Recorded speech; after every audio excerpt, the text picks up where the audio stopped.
Bonjour Pantin, bonjour la Seine-Saint-Denis. Merci à vous, merci pour cet accueil. Merci Bertrand, merci Stéphane et bien sûr merci Claude. Parce que ici en Seine-Saint-Denis, certains en doutent peut-être, moi je le savais, je le sais, vous savez accueillir. Merci pour cette chaleur. Merci pour votre humanisme. Vous savez accueillir et ici, on ne fait pas la gueule. Ici, on se bat.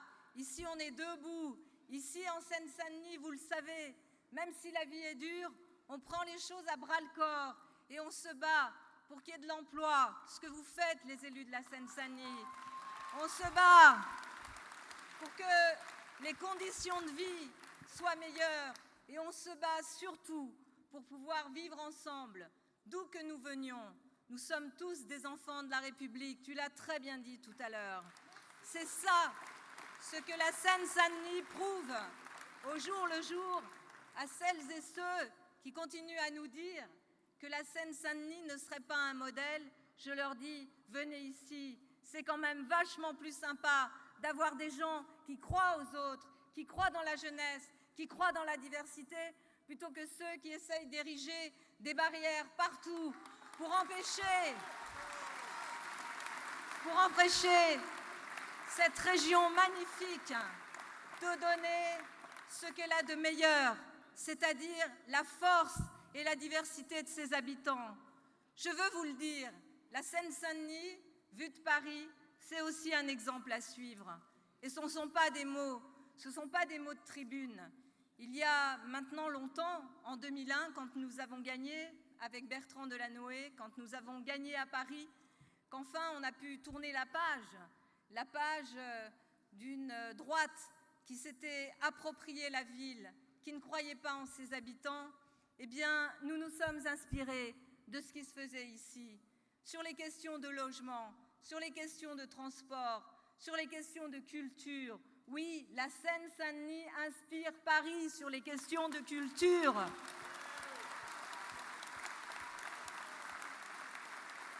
Sur toutes ces questions, nous nous sommes inspirés de ce que vous avez fait autour de toi, Claude, parce que tu as été l'homme qui a permis de redonner aussi sa fierté à ce territoire. Et après toi, Stéphane, aujourd'hui, en fait de même. Alors oui, il y a plus de 15 ans, nous nous sommes inspirés de ce qui se faisait ici. Et on s'est dit qu'il fallait d'abord réparer une relation entre Paris et le reste de la région, mais surtout ce territoire magnifique. Réparer parce que tu l'as bien dit, c'est vrai, que pendant longtemps, Paris envoyait de l'autre côté du périphérique ses cimetières, ses décharges, ses usines de traitement des ordures, bref, tout ce qu'elle ne voulait pas en interne. Et on a décidé à l'époque avec Bertrand de réparer ça. Mais réparer, ce n'était pas suffisant. Il fallait aussi construire ensemble.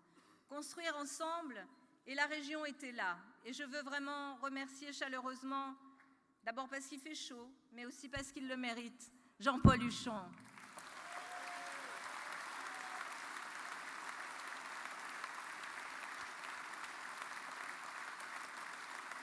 La région était là, et le tandem de la région et de Paris, avec aussi la Seine-Saint-Denis et d'autres départements, je pense au Val-de-Marne, des départements qui voulaient que le progrès soit là, eh bien, nous avons posé des actes majeurs en considérant que les transports, ça devait permettre de lutter contre ces inégalités de territoire.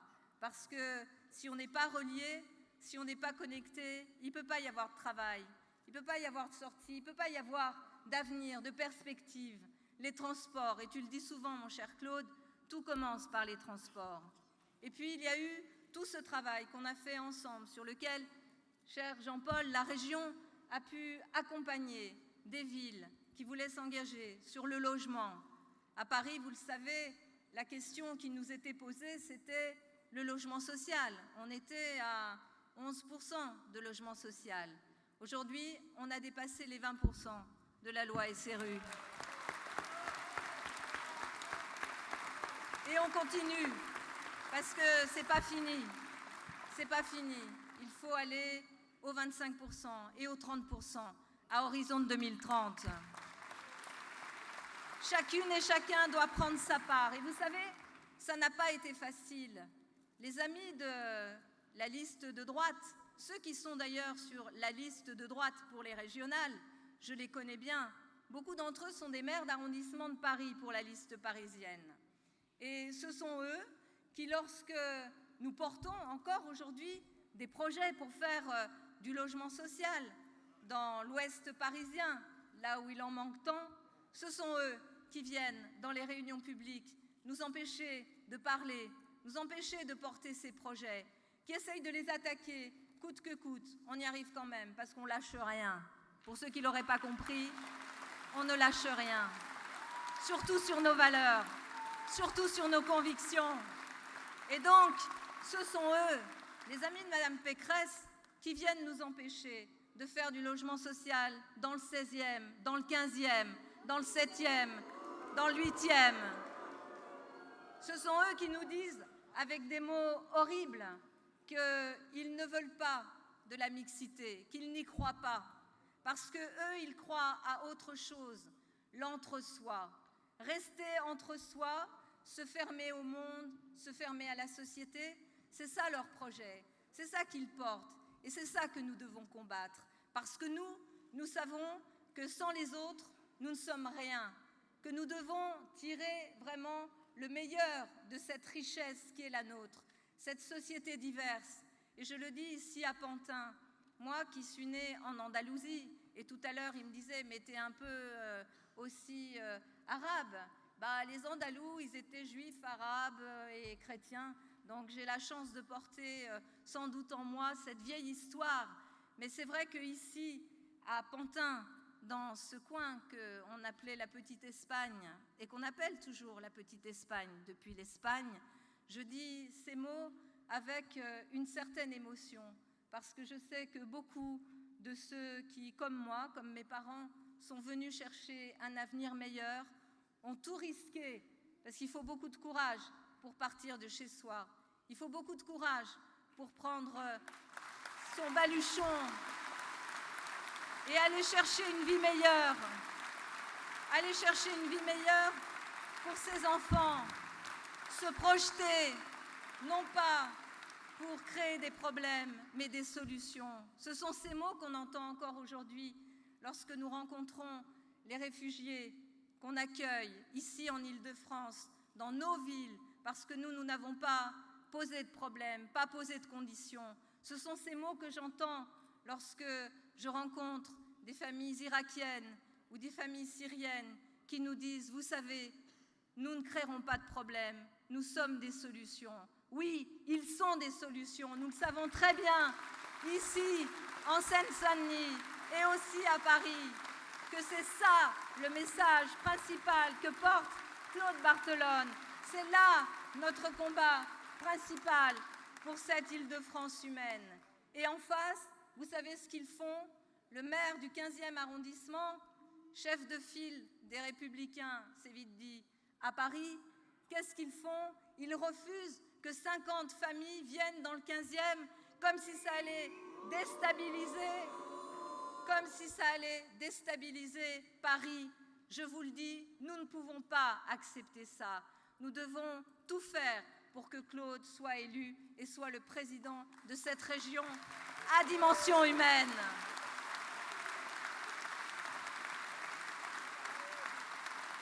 Claude, tu es un homme politique volontariste. Et tu le sais, face aux défis que nous avons à relever, nous les élus, avec les habitants, parce qu'on ne fera rien sans que ça vienne des habitants, sans que ça se fasse avec eux. Eh bien, ces défis, il faut beaucoup de volonté pour les relever, si nous voulons réussir. Mais je sais que toi, tu as cette volonté-là, que le pouvoir qu'on te donne, au moment où les citoyens te font confiance, c'est un engagement que tu prends pour agir. Et cet engagement, tu l'as pris aussi sur la question des transports, sur la question du logement, sur la question de l'égalité de cette Île-de-France qui est loin d'être réalisée. Et quand je vois certains présidents de départements de l'Ouest parisien qui essayent aujourd'hui de faire un département à deux, entre eux, en tournant le dos à Paris, au reste de la région, à la Seine-Saint-Denis, au Val-de-Marne, parce qu'ils voudraient rester entre soi, je le dis, il va falloir beaucoup de volonté pour agir. Mais je le sais, cet homme-là, Claude Barthelone, a cette volonté pour agir.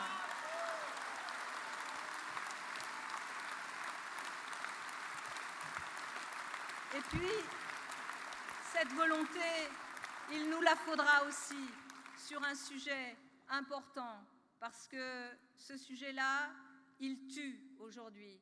La question de la pollution, ce n'est pas simplement la liberté de pouvoir prendre sa voiture, c'est la liberté de pouvoir se déplacer, de vivre dans une région, de vivre dans une métropole où l'on respire, parce que ceux qui sont principalement touchés, ce sont les plus fragiles, ce sont nos aînés, ce sont les enfants, ce sont toutes celles et ceux qui souffrent, qui sont en situation de handicap.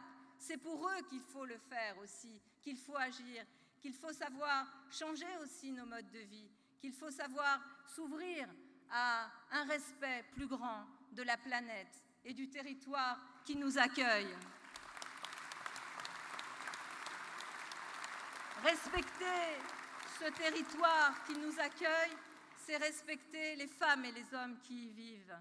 Et je veux vous dire que là aussi, sur cet engagement concernant la pollution, et nous sommes à quelques jours de la COP 21, ici en Seine-Saint-Denis et à Paris, nous allons accueillir le monde et nous allons porter un message. Ce message, c'est que nous voulons effectivement que l'on respecte la planète, qu'on soit dans des comportements plus sobres. Et nous savons qu'en respectant la planète, c'est chacune et chacun d'entre nous que nous respectons. Moi, je vais vous le dire, je crois dans cette région à ce tandem entre Paris et les quartiers populaires et les départements populaires comme la Seine-Saint-Denis ou encore le Val-de-Marne. J'y crois vraiment. Et lorsque, sur un sujet majeur, celui des Jeux Olympiques, nous nous sommes engagés ensemble, nous l'avions évoqué avec Claude et avec Stéphane, nous nous sommes dit, ce qui peut être fort, ce message qu'on va envoyer au monde avec cette candidature aux Jeux Olympiques, c'est un message universel. Ce message universel, c'est que la France n'est pas repliée sur elle-même, que notre région n'est pas repliée sur elle-même, que notre région peut accueillir le monde parce que le monde est dans cette région. Le monde, c'est sa jeunesse. Le monde, ce sont les habitants ici de la Seine-Saint-Denis, de nos quartiers populaires. Ce sont ces jeunes qui ont besoin d'une perspective, d'un avenir. Et c'est pour eux que nous allons nous battre. Mais moi, je veux me battre avec, à mes côtés, avec à nos côtés, une région qui soit une région progressiste. Nous ne pouvons pas envoyer un message de fermeture au monde et en même temps penser que nous accueillerons le monde. Dites-le aux jeunes autour de vous. Ne pas voter, c'est les laisser gagner. Donc il faut aller voter. Il faut prendre ce pouvoir, ce bulletin, le glisser dans l'urne et dire que Claude Barthelone doit présider cette région. Nous en avons besoin. Nous ne pourrons pas être dans une région où les territoires s'affrontent. Et Claude, ce qu'il permet, c'est justement que chaque territoire vive avec l'autre, ensemble. Paris a besoin de la Seine-Saint-Denis, la Seine-Saint-Denis a besoin de Paris. La région a besoin de Paris et Paris a besoin de la région. La Grande Couronne a besoin de Paris, mais Paris a besoin de la Grande Couronne et des terres agricoles. C'est ça le projet que porte Claude Barthelone.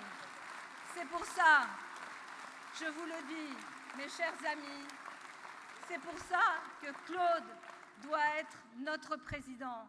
Et comme je vous l'ai dit tout à l'heure, puisque nous sommes ici dans ce qu'on appelait avant la petite Espagne, je vais terminer en espagnol. En espagnol, quand les choses vont bien ou qu'on veut qu'elles aillent bien, on dit « enhorabuena ». Et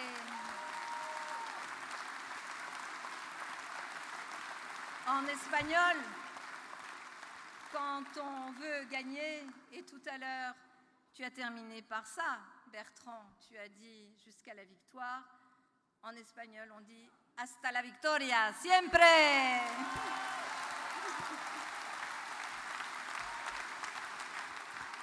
Anne Hidalgo, la maire de Paris.